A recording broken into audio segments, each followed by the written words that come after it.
Good afternoon. I'm very happy to be in your midst. From what I discovered, I didn't expect that.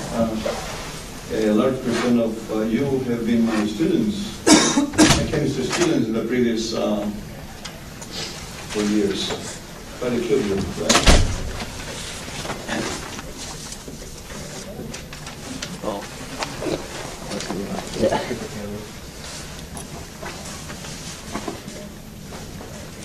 As you probably know, Skender approached me to tell you a few things from my experience about how to prepare the best way yourselves for a career that you have in mind. So I will try to raise some issues, some questions. It would be nice if you ask some questions that we can discuss here and answers.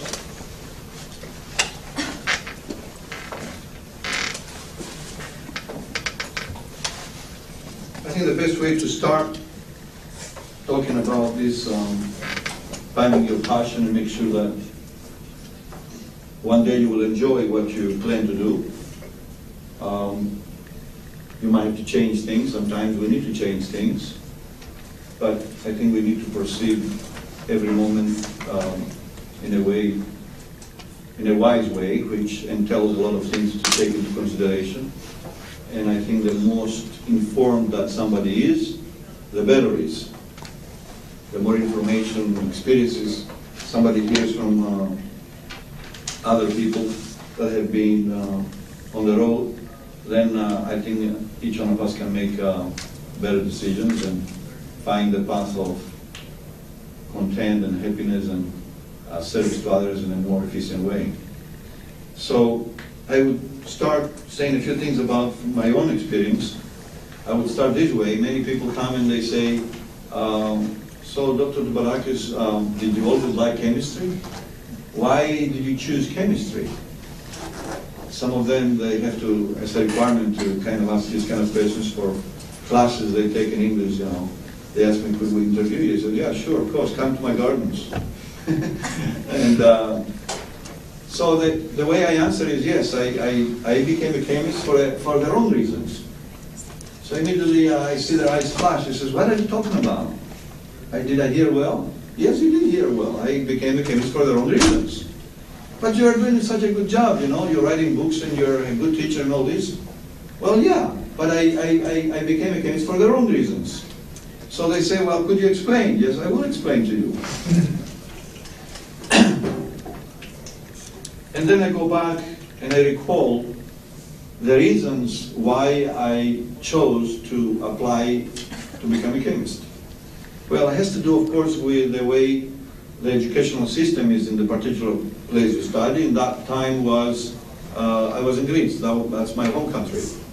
So the educational system is there is that they force you to decide what you want to do for your whole life before you graduate from high school. In fact, you have to do it when you're around 15 years old, because then you go to private schools, you get, if you want to go to the scientific way instead of the history or philosophy, you need to really go to private schools and get really well rooted to this kind of geometry and algebra and all these things to be able to go into a scientific career. Otherwise you don't have a chance. Why? Because the national exams in Greece were and are 1 to 10. So from 10 people they apply, only one goes to university. So you have to prepare yourself much early in advance. And before you graduate from high school, you have to fill up a form and say what you want to do, which there is an order there, and it goes according to the score that you will when you take the national exams. Your high school diploma almost counts very little percent, maybe 5%. So it really depends on 5 days on the national exams where you will go. And so, how did I decide to become a chemist? My geometry was my best, my favorite, algebra, trigonometry, physics. The last thing I would have to study would be chemistry from the scientific kind of classes. Having the last of my collection of books every night, usually almost all the time. I didn't have time to really study it at all. I would just read a little bit in the breaks. And we didn't have good teachers. Sometimes our teacher was a religious teacher, and he was doing chemistry. We didn't have a chemist, we had a physicist who was actually good, but we didn't have in high school a chemist to teach us chemistry. And the books were hard to read, the government book was terrible. So basically, I hated it. I didn't learn anything. I just did not like it. I put as first choice chemistry because I was a good student in math in general and physics, so I thought there was a prestige at that time. And because of that, actually, in order to become a chemist or a chemical engineer, you had to have the highest score in the national exams. So I knew the relatives that they wanted to become chemists, that they were very good students, they couldn't do it. I knew a teacher came to my father and said, Andreas is a very good student, and I don't want to see him become a physicist like me, because if he becomes a chemist, he will be able to find a good job and high paying. And my poor father, uneducated, came in night home and told me, your teacher came from his place, and he stopped by in my place there and told me about how these things, that you're a good student and you should take care of your future this way. All right, so here is a teacher who studied this to my uneducated father. He doesn't know anything about this higher education stuff, right? Tells me these things, my father transferred these things to me. Relatives, they were holding the flag in parades, top students wanted to become chemists, they couldn't. The system is in such a way built that it tells you if you want to become a chemist, you have to have the highest score. And you say, why not? If I can get the score there and can get in, whoa, how can I do this when I love geometry, I love math, all these beautiful things, staying up to 4 o'clock in the morning, don't care about anything else. I was just totally immersed into this. And I would not study at all about English or history or nothing, The teacher would just pass me by, you see, he's crazy about math. I mean, let him go. Let him go and become a mathematician, whatever. Just let him go, don't cut him. And I was just going through basically, between 10 and 20, maybe 13, 14, the other classes, but I had, the highest scores in math and physics and things like this. This is the reality of the educational system, what was happening. Well, then I took the national exams. I scored really well in geometry, top, algebra top, trigonometry top, physics in the middle, chemistry. But because the total sum was all the way up, I was able to go where I put on the form, chemistry. First year, oh my God, terrible. I didn't like it. I ended up being in the dormitory room and sleeping all day long. I would not go to classes. So the first year finishes, and then from the 7 classes, I only go to take 2, which I scored not really good. And the other 5, I didn't even go and take them at all. I just transferred them to the next year, because the system there allows you to do that. Just go to the next year. Then I go to the 2nd year, I said, you know what? Here's my father, who is a shoemaker, poor man. I loved him, he was my best friend always. My mother also, uneducated, being in a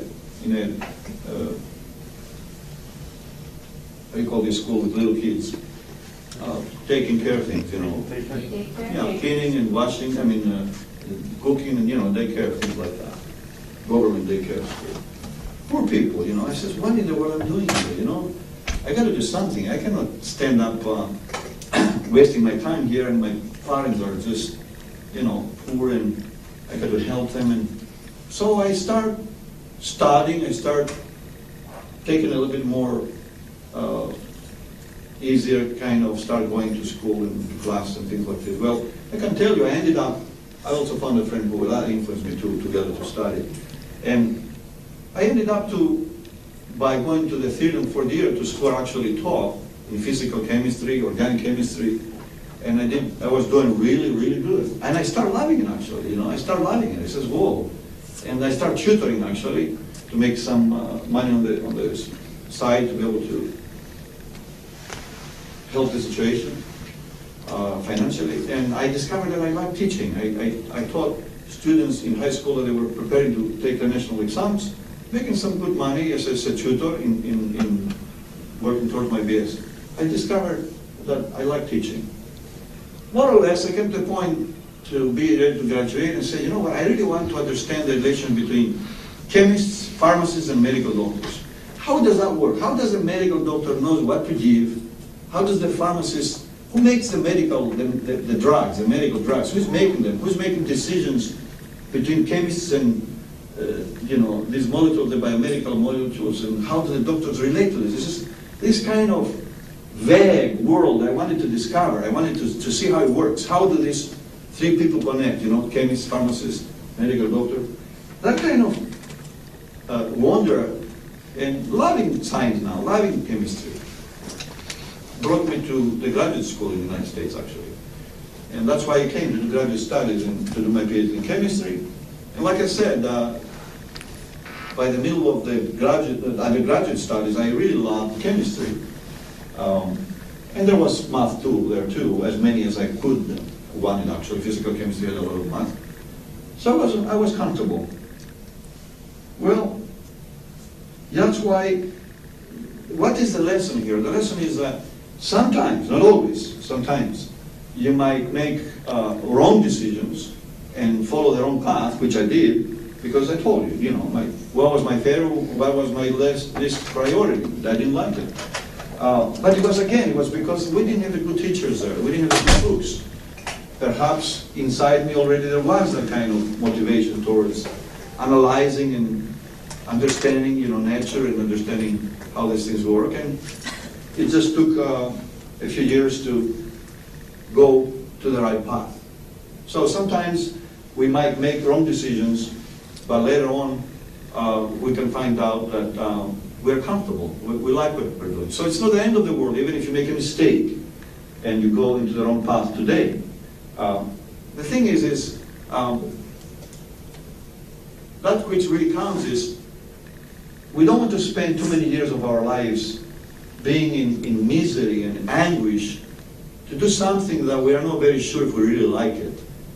That would be more wiser to go step by step, if possible, to do something we really enjoy, even in school as an undergraduate student. And sometimes, yes, you might have to take some class you don't like so much. But the thing is, if you really have a good goal, that means you really know yourself and you are rooted to what you want to do, and you say, I really love to do this. I know this is in my heart. I know this is driving me I feel this passion that if somebody tells me you cannot do this, you are not good enough to do this, you feel like devastated.